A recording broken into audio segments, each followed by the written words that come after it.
गुरु ब्रह्मा गुरु विष्णु गुरुदेवो महेश्वरः गुरु साक्षात् परब्रह्म तस्मै श्री गुरुवे नमः। बिहार मैट्रिक बोर्ड के सभी परीक्षार्थियों का आज के वीडियो में सुस्वागतम। मैं आपको रैखिक समीकरण युग्म का वज्र गुणन विधि से हल निकालने का सरल तरीका बतला रहा हूं। मेरी बात को गौर से सुनिए और बोर्ड पर ध्यान से देखिए। ये प्रश्नावली 3.5 का पहला का तीसरा सवाल है।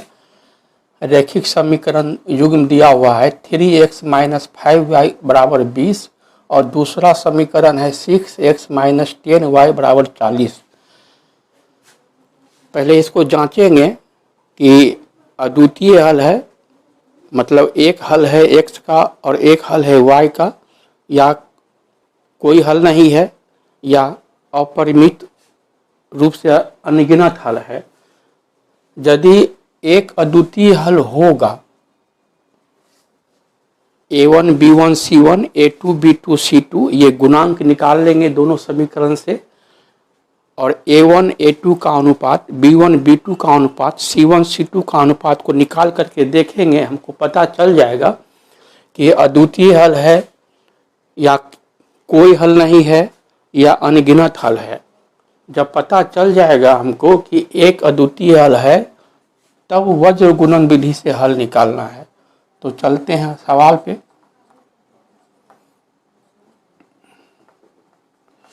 पहला समीकरण है 3x - 5y = 20, ये समीकरण नंबर 1। दूसरा समीकरण है 6x - 10y = 40। अब क्या करते हैं,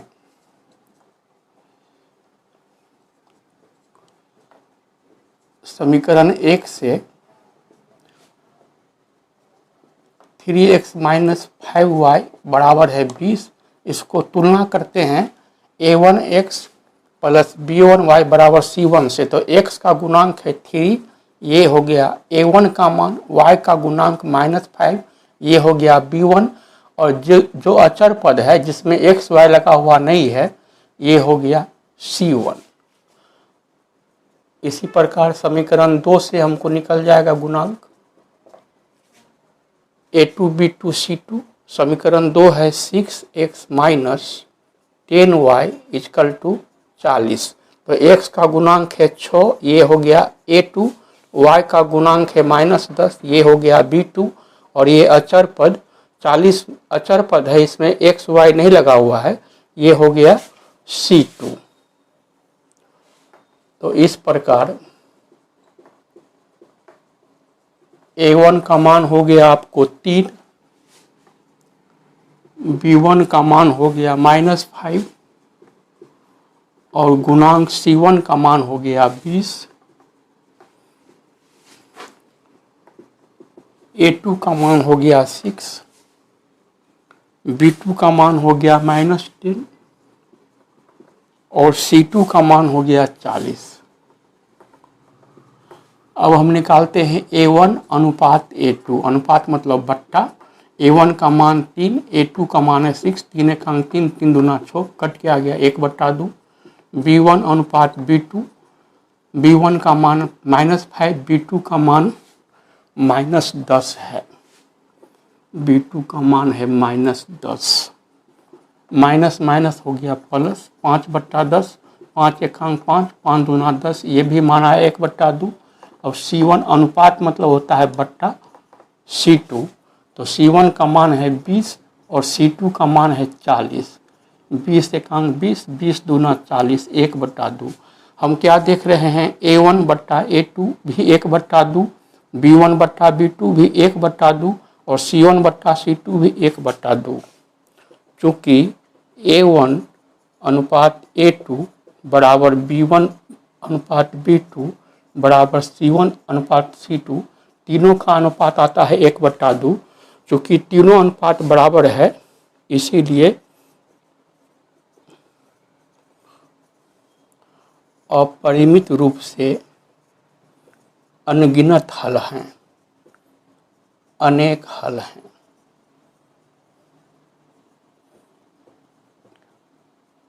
यदि अपरिमित रूप से अनेक हल होंगे तब आपको एक्स और वाई का मान नहीं निकालना है, हल नहीं निकालना है। तो ये सवाल यहीं पर ख़त्म हो गया। अब आपको हम लिए चलते हैं अगले सवाल पे। बड़ा ही इम्पोर्टेंट क्वेश्चन आंसर आपको हम बतला रहे हैं। सारा सवाल बोर्ड मॉडल है। आप सभी परीक्षार्थियों से निवेदन है कि लाइक शेयर सब्सक्राइब जरूर कीजिए। अगला प्रश्न है पहला का चौथा। पहला समीकरण है x माइनस 3y माइनस 7 बराबर 0 और दूसरा समीकरण है 3x माइनस 3y माइनस 15 बराबर 0।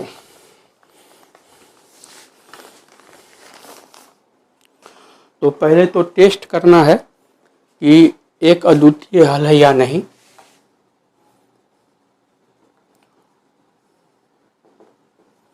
पहला समीकरण है x माइनस 3y माइनस 7 बराबर 0, ये समीकरण नंबर 1 है। और दूसरा समीकरण है 3x माइनस 3y माइनस 15 बराबर 0, ये समीकरण 2 है। रैखिक समीकरण युग्म है। तो समीकरण 1 से हम x माइनस 3y माइनस 7 बराबर 0, x के बाईं तरफ 1 छुपा हुआ है तो 1x हो गया, माइनस 3y माइनस 7 बराबर 0। इसकी तुलना करना है a1x plus b1y plus c1 बराबर 0 से। तो x का गुणांक है 1, ये हो गया a1, y का गुणांक माइनस 3, ये हो गया b1, और ये अचर पद है माइनस 7, ये हो गया c1। समीकरण 2 से, समीकरण 2 है मेरा 3x माइनस 3y माइनस 15 बराबर 0। समीकरण 2 की तुलना करेंगे a2x plus b2y plus c2 बराबर 0 से। समीकरण 1 की तुलना किए जैसे a1x plus b1y plus c1 बराबर 0 से। समीकरण 2 की तुलना करेंगे a2x plus b2y plus c2 बराबर 0 से। तो x का गुणांक 3, ये हो गया मेरा a2, y का गुणांक माइनस 3, ये हो गया b2, ये अचर पद माइनस 15, ये हो गया c2। इस प्रकार हमको निकल गया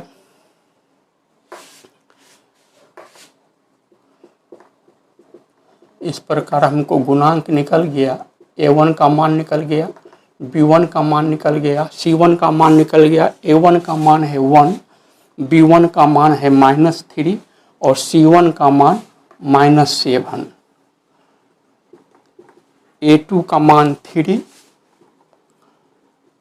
b2 का मान माइनस 3 और c2 का मान माइनस 15। अब हम निकालते हैं a1 अनुपात मतलब बट्टा a2। तो a1 का मान 1 बट्टा a2 का मान 3, b1 अनुपात b2, अनुपात मतलब बट्टा b1 बट्टा b2। b1 का मान माइनस 3 और b2 का मान भी माइनस 3, माइनस माइनस कर देते हैं प्लस, तो 3 बट्टा 3 आ गया। तो 1 बट्टा 3 3 बट्टा 3 के बराबर नहीं है, चूँकि a1 बट्टा a2 बराबर नहीं है b1 बट्टा b2 का। क्यों? ये 3 एकांक 3, ये अनुपात आता है 1 बट्टा 1। तो 1 बट्टा 3 1 बट्टा 1 के बराबर तो है नहीं ना, चूँकि 1 बट्टा 3 ये बराबर नहीं है 1 बट्टा 1 का। तो इस स्थिति में क्या होगा, कहेंगे हाँ एक अद्वितीय हल होगा। जब आपको पता चल जाएगा कि एक अद्वितीय हल होगा, तब क्या करना है, वज्र गुणन विधि से आपको हल निकालना है।